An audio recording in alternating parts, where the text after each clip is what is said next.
नमस्कार दोस्तों, मैं सतीश सुमन आपके अपने YouTube चैनल श्रेष्ठ भारत में आपका स्वागत करता हूं। तो दोस्तों, आप सब कैसे हैं? आशा करता हूं आप सभी अच्छे होंगे, स्वस्थ होंगे। तो दोस्तों, हमने पिछली वीडियो में इतिहास में पढ़ा था मोहम्मद बिन कासिम के बारे में, महमूद गजनवी के बारे में। उसी कड़ी को हम आगे बढ़ा रहे हैं और आज पढ़ेंगे मोहम्मद गोरी के बारे में। उसके साथ साथ पढ़ेंगे हम पृथ्वीराज चौहान के बारे में। ठीक है दोस्तों, इन दोनों का तुलनात्मक अध्ययन करेंगे। जिन्होंने हमारे चैनल को सब्सक्राइब नहीं किया है तो प्लीज चैनल को सब्सक्राइब कर लें और बगल में जो बेल आइकन है उसे भी क्लिक कर दें ताकि हमारी हर वीडियो का नोटिफिकेशन आप तक पहुंचता रहे। दोस्तों, आते हैं अपने टॉपिक पर। हम बात कर लेते हैं पहले पृथ्वीराज चौहान की।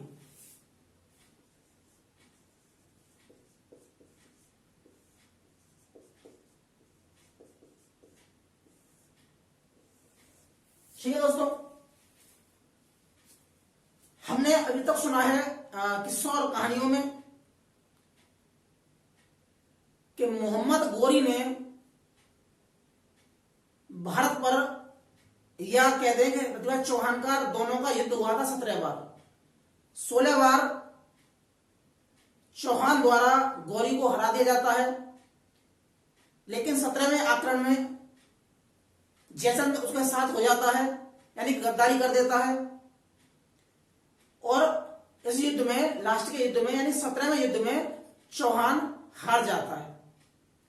जो वजह रही है वो उसकी जयचंद की पुत्री संयोगता रही है। दोनों गंधर्व विवाह होता है। तो दोस्तों, लेकिन इस कथा को इतिहासकारों ने नहीं माना है, इसे सिर्फ किंवदंती मानी है। किंवदंती मतलब कि हमारे बाबा ने कोई कहानी हमारे पापा को बताई, पापा ने हमको बताई, हम अगली पीढ़ी को बताएं। ये वो कहानी पुष्टि वाली कहानी नहीं है, तथ्यात्मक कहानी नहीं है, ऐतिहासिक कहानी नहीं है। ये सिर्फ एक महाकाव्य है जिसके रचयिता हैं चंद्रवरदाई और काव्य का नाम है पृथ्वीराज रासो। हालांकि इतिहासकारों ने जो ये महाकाव्य बताया है वो बताया है 16वीं शताब्दी का, यानी कि पृथ्वीराज चौहान में और चंद्रवरदाई में समय में काफी अंतर है, क्योंकि इस किताब में कुछ तथ्यात्मक बातें, कुछ तिथियां, कुछ वंशावलियां, कुछ स्थानों के नाम गलत बताएं और असंगत बताएं। ठीक है दोस्तों, आज हम पढ़ेंगे इतिहास के आधार पर। मैं कोई अपनी व्यक्तिगत राय आपको नहीं दूंगा कि वो कैसा है या वो कैसा है। जो सिर्फ इतिहास में हमारे लिखा है, मैं सिर्फ उन बातों पर चर्चा करूंगा। ठीक है दोस्तों, बात करते हैं पृथ्वीराज चौहान के बारे में। इनका जो जन्म होता है वो होता है 1166 में जन्म होता है। कब होता है? 1166 में। पिता कौन है इनके? पिता है इनके सोमेश्वर। चौहान वंश के राजा रहे।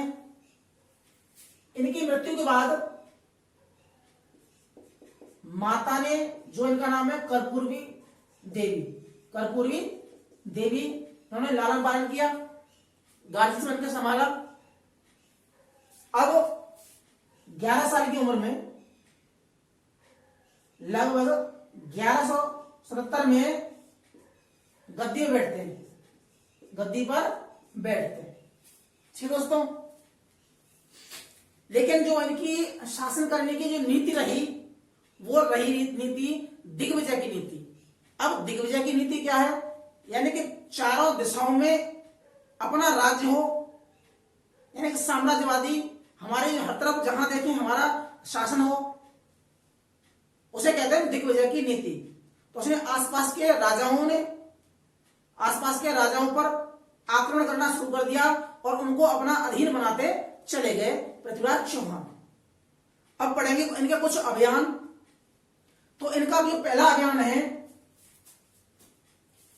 वो है 1180 में। पहला अभियान है 1180 में, और इनके चाचा हैं नागार्जुन, चाचा हैं नागार्जुन। बात यह है कि जब छोटे चाचा हैं तो पिता बेटे को या भतीजे को राजगद्दी सौंपना उन्हें गलत लगता है, तो ये उस बात का विद्रोह कर देते हैं। लेकिन 1180 में चौहान इनके विद्रोह को दमन कर देता है, ठीक है। और इसमें से साथ देता है जो इनका जो मंत्री है उसका नाम है कदम्बवास, और इसे हम कहीं कहीं कैवास भी कह सकते हैं। मंत्री किसका है? यह पृथ्वीराज चौहान का मंत्री है। पृथ्वीराज चौहान को एक उपाधि और मिली है जिन्हें कहते हैं राय पिथौरा या पृथ्वीराज तृतीय के नाम से भी जानते हैं, ठीक है। हमारा कदम्बवास के नेतृत्व में सेना भेजता है नागार्जुन के विद्रोह को दमन करने के लिए, और जो नागार्जुन के समर्थक थे उनके सरों को काटकर अजमेर के किले पर टंगवा दिए जाते हैं। उनके बीवी बच्चे और बेटी को बंदी बना लिया जाता है, ठीक है। दूसरा अभियान होता है सतलज नदी के पास, और वो जाति है एक भंडानक जाति, भंडानक जाति। इस भंडानक जाति ने भी विद्रोह कर दिया, और इसके विद्रोह को भी चौहान ने दबा दिया। ये होता है 1182 में। कब होता है? 1182 में। अगला भी 1182 में होता है, ये होता है महोबा का आक्रमण। महोबा कालिंजर के पास में है, यानी कि बुंदेलखंड का एक हिस्सा है महोबा। राजा है वहां के परमार्थ देव, या इन्हें परमाल देव कहा जाता है। इनके जो सेनापति हैं, जो बहुत ही फेमस सेनापति माने जाते हैं, वो है आला, उनका भाई उदल और एक मलखान। आला, उदल और मलखान उस जगह पर खूब कहानी विश्व में आते हैं, और आला भी गाए जाते हैं। उस समय का जो लोकगीत है आला, वो भी वहां गाया जाता है इन्हीं की स्मृति में। तो वहां पर आक्रमण करता है पृथ्वीराज चौहान, और एक अभिलेख जिसको माऊ अभिलेख कहा जाता है। कौन सा अभिलेख है? माऊ अभिलेख 1182। माऊ अभिलेख बताता है कि उसका परमार्थ देव का एक मित्र था, नाम था उसका जयचंद। जी हाँ, वही जयचंद जो ये बताया जाता है कि संयोगता का बाप है, जिसने गद्दारी कर मोहम्मद गौरी के साथ मिल गया था। ये बताता है कि दोनों में मित्रता थी, परमार्थ देव में और जयचंद में। जब चौहान परमार्थ देव पर आक्रमण करता है तो इस युद्ध में जयचंद परमार्थ देव का साथ देता है, और इसका सबूत है माऊ अभिलेख। यही सनक, यही लड़ाई, यही मनमुटाव दोनों में अंत तक रहता है। लड़ाई की वजह संयोगता नहीं थी, लड़ाई की वजह थी इन दोनों के युद्ध में तीसरे की भागीदारी। ठीक है दोस्तों, अगली बार एक और अभिलेख है मदनपुर अभिलेख। मदनपुर अभिलेख, मदनपुर कहां है? मदनपुर भी महुआ में है। आज वहां उस जगह पर तालाब है, मदनपुर तालाब बोलते हैं उसे। महुआ से थोड़ा बाहर निकलकर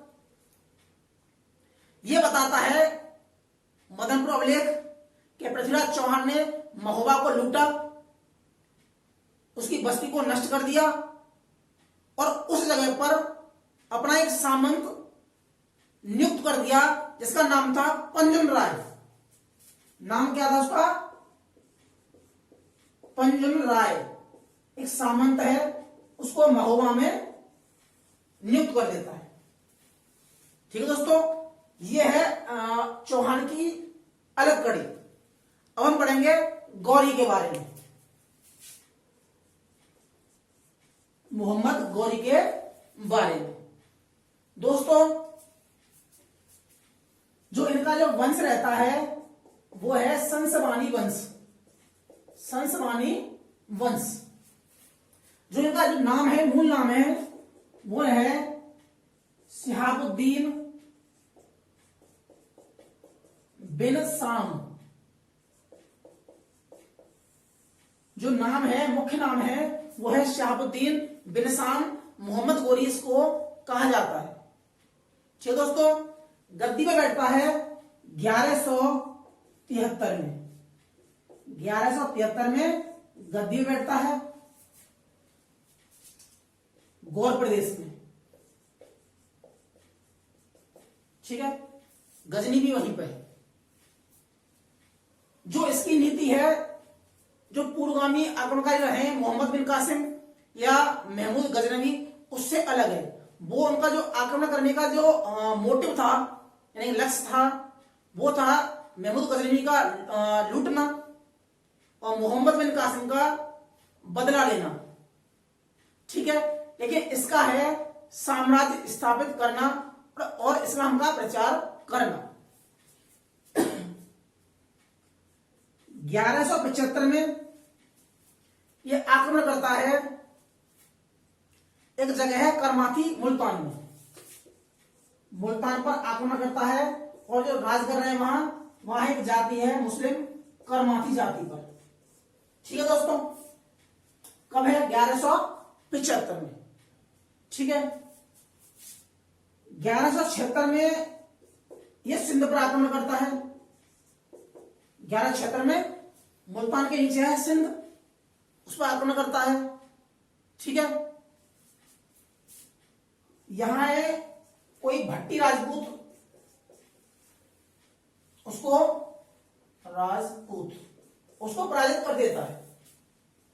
अगला जो अभियान है वो 1178 में प्रमुख अभियान माना जाता है, वो है अनिलवाड़ा। अनिलवाड़ा ये कहां है? गुजरात में। शासक है मूलराज द्वितीय। और जो युद्ध होता है वो होता है कायदरा नामक स्थान पर, जो आबू पर्वत के निकट में है। कायदरा नामक स्थान पर। ठीक है दोस्तों, अब जो शुरू में युद्ध हुआ, यानी कि हमारे भारत के नक्शे को देख लें अगर हल्का सा, तो ये मुल्तान है। पहला आक्रमण यहां करता है 75 में, यहां जीत लिया इसने। दूसरा एक जगह यहां है सिंध, यहां पर आक्रमण करता है, ये भी जीत लेता है। अगला आक्रमण क्या है? गुजरात में अनिलवाड़ा है, यहां आक्रमण करता है, लेकिन यहां हार जाता है।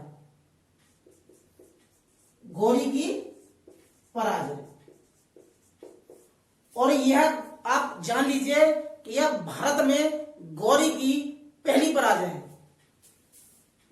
तो लिख दें, भारत में गौरी की पहली पराजय है 1178 में मूलराज द्वितीय के विरुद्ध।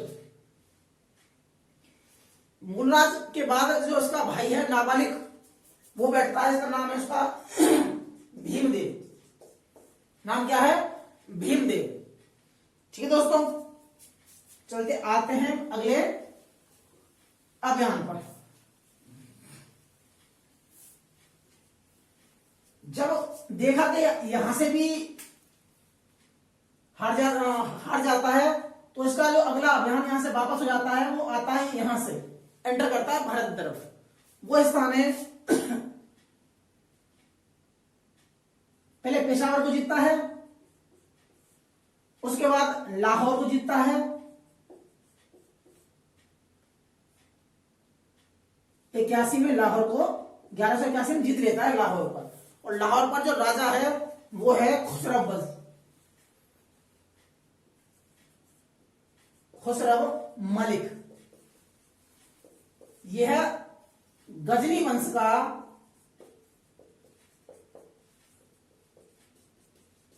अंतिम शासक है। तो इसको भी यहां हरा लेता है और अपने अधीन कर लेता है। अब आते हैं हमारा जो अगला अभियान है इसका, वो है 1189 और 90 के आसपास भटिंडा पर, जिसे हम सरहिंद भी कहा जाता है, सरहिंद भी कहा जाता है। इसको भी यहां जीत लेता है मोहम्मद गौरी और इस स्थान पर काजी जियाउद्दीन को नियुक्त कर देता है। काजी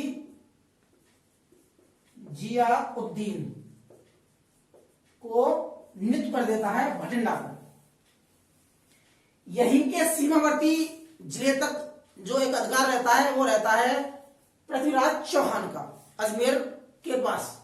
ठीक है, तो उसने इसका विजय अभियान रोक लेता है। दोनों लड़ाई होती है 1191 में और फेमस युद्ध है वो है तराइन का प्रथम युद्ध। तराइन का प्रथम युद्ध, गौरी की हार होती है इसमें, गौरी की पराजय होती है। तो तराइन के पहले युद्ध में गौरी की हार होती है और पृथ्वीराज चौहान इसमें जीत जाता है। लेकिन यह बताया जाता है कि पृथ्वीराज चौहान जीतकर भोग विलास में लिप्त हो जाता है, लेकिन यह लगातार बदले की आग में जलता रहता है और अपनी तैयारी करता रहता है। अगले साल 1192 में तराइन का दूसरा युद्ध होता है, तराइन का द्वितीय युद्ध। इस युद्ध में गौरी जीत जाता है, इस युद्ध में गौरी जीत जाता है।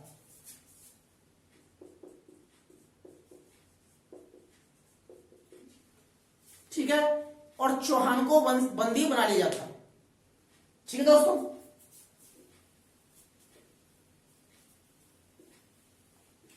अब प्रश्न यह आता है कि जब चौहान को बंदी बना लिया गया तो उसके बाद चौहान का किया क्या। तो इसमें कई कहानियां हैं। एक कहानी आती है चंद बरदाई की,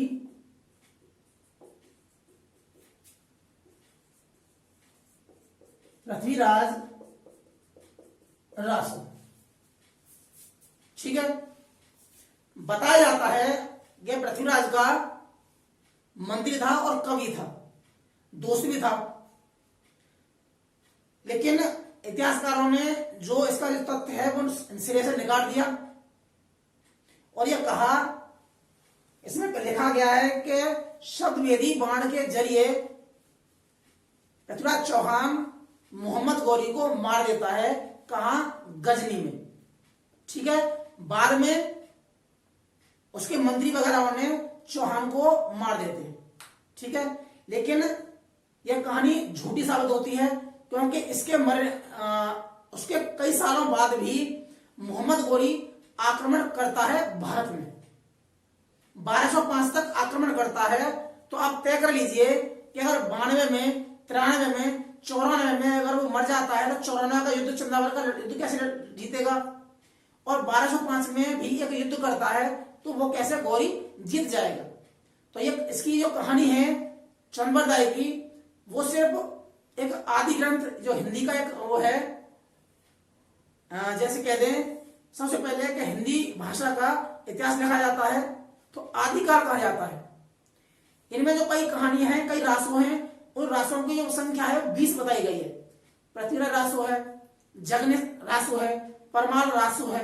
ठीक है दोस्तों, तो इन रासों में जो कहानी है वो काल्पनिक मानी गई है, यानी कि राजा को खुश करने के लिए जो भाट थे वो इनाम पाने के लिए ऐसी उनकी राजाओं की स्थिति बयान करते थे जिससे वो खुश हो जाएं और इनको धन संपदा भेंट करें। लेकिन इतिहास के माध्यम से देखें, इतिहास की नजर से देखें तो यह कहानी बिल्कुल झूठी है। दूसरी है हमीर महाकाव्य।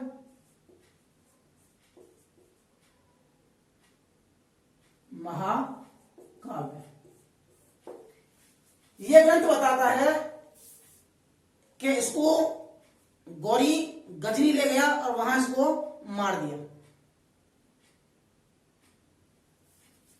लेकिन जो पृथ्वीराज प्रबंध एक किताब है वो बताती है कि उसको गजनी में नहीं मारा, उसको जयपुर में ही मार देता है। कुछ कहानी ये भी बताई जाती है कि इसको मुक्त कर देता है गौरी, चौहान को फ्री कर देता है, यानी मुक्त कर देता है कि तू अपना शासन चला। और शासन चलाता भी है उसके बाद में, क्योंकि उसके बाद में कुछ दस्तावेज निकल के आते हैं, कुछ सिक्के निकल के आते हैं जो ये प्रमाणित करते हैं कि उस युद्ध के बाद पृथ्वीराज चौहान ने कुछ समय तक शासन किया है। एक सिक्का निकल के आया और इस सिक्के के एक तरफ पृथ्वीराज चौहान का नाम है और दूसरी तरफ मोहम्मद गौरी यानी कि मोहम्मद शाम लिखा हुआ है, जो यह साबित करता है कि गौरी के अधीनता में अजमेर पर शासन किया पृथ्वीराज चौहान ने।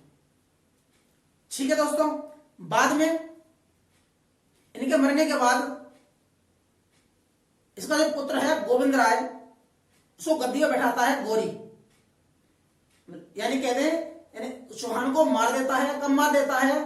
तो एक कहानी ये है कि उसकी शब्दवेदी बाण की परीक्षा लेना चाहता है गौरी, तो इसका एक मंत्री है चौहान का प्रताप सिंह, वो गौरी से मिल जाता है और गौरी के कान में कह देता है कि ये तुम्हें मारने वाला है। मारने से पहले ही गौरी उसे मार देता है चौहान को। ये भी कहानी है। बाद में यह क्या षड्यंत्र करता है चौहान उसके खिलाफ, गौरी के खिलाफ, तो कुएं में डालकर पत्थरों से कुचल कुचल कर उसकी हत्या कर दी जाती है। तो इसमें कई कहानियां हैं, लेकिन जो चंद्रदाई कहानी है बिल्कुल झूठी है, काल्पनिक है। इनमें तीनों में से कोई हो सकता है, लेकिन यह कहानी बिल्कुल काल्पनिक मानी जाती है। अब आते हैं संयोगता की कहानी पर। पृथ्वीराज चौहान जो इनके रासो है चंद्रदाई की, उसमें कहा जाता है कि संयोगता चौहान से प्रेम करती थी, लेकिन जयचंद इस प्रेम के खिलाफ था और वो राजसूय यज्ञ करता है। कौन सा यज्ञ करता है? राजसूय यज्ञ करता है। और उस यज्ञ में चौहान को नहीं बुलाता, लेकिन चौहान उसमें आता है और बाद में उसका हरण करके ले जाता है और गंधर्व विवाह कर लेता है। लेकिन कुछ लेख, कुछ अवलेख, यानी कि रंभा मंजरी एक किताब है, वह बताती है कि राजसूय यज्ञ जयचंद ने कभी किया ही नहीं,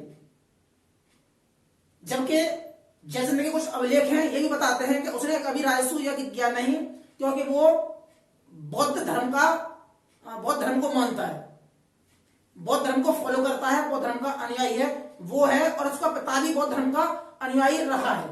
उसने भी बौद्ध धर्म की कई विहार बनवाए हैं कन्नौज में। ठीक है दोस्तों, तो इसमें दूसरी ये है कि उसने कहीं भी जिक्र यह नहीं आया कि संयोगता नाम की कोई पुत्री जयचंद की है।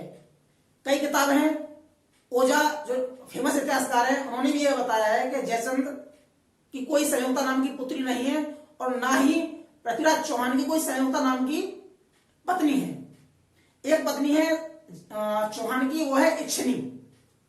ये इच्छिनी वो है परमाल राजा की पुत्री है और ये युद्ध हुआ था 87 में चालुक्यों के अगेंस्ट। यह युद्ध होता है चालुक्यों के अगेंस्ट और इस युद्ध का कोई परिणाम नहीं निकलता है और संधि करनी पड़ती है और इच्छिनी नामक पुत्री से शादी करवा देता है चौहान की, राजा परमार। ठीक है, तो हमें कहते हैं कि संयोगता नाम की कोई पत्नी चौहान की नहीं है और संयोगता नाम की पुत्री जयचंद की नहीं है। ठीक है दोस्तों, आज के लिए सिर्फ इतना ही। मिलते हैं अगली वीडियो में। अगर आपको हमारा वीडियो अच्छा लगा हो तो उसे शेयर कीजिए, लाइक कीजिए, सब्सक्राइब कीजिए और बगल में जो बेल आइकन है उसे भी क्लिक कीजिए ताकि हमारी हर वीडियो का नोटिफिकेशन आप तक पहुंचता रहे। मिलते हैं अगली वीडियो में। जय हिंद, जय भारत।